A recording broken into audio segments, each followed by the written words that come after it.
I like what you said about like being an active dad. Yeah.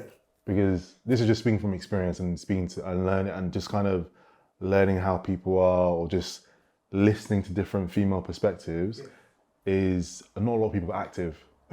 And their only form of activation is just the financial part. When there's so much more behind like that dynamic of being parents, you know. And I'll keep on going back to this as an example. I learned, because of course my platform is all about personal finances. Yeah. To me as a guy, I thought like my active contribution is financial. That's it. And it's like when I lost my job during the pandemic, that ceased.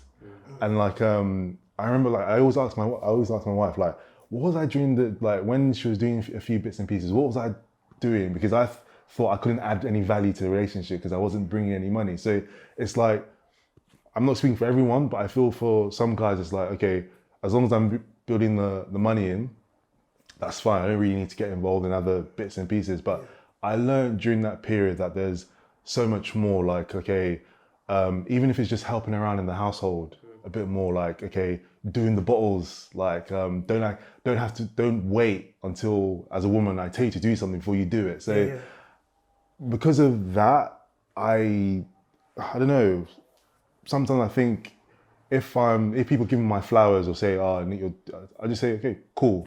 But I know there's so much more the woman does in like just gluing things together. That makes me want to say that I can understand why there's more appreciation towards them. That's just my perspective. Yeah, no, I agree with that 100%. Were you gonna say something, Connor? Now, I want to come back to that. Everything he was touching on there, I'm like, okay, we're gonna really dive into that. Just touching on the Father's Day, just to wrap up that actual part. What are some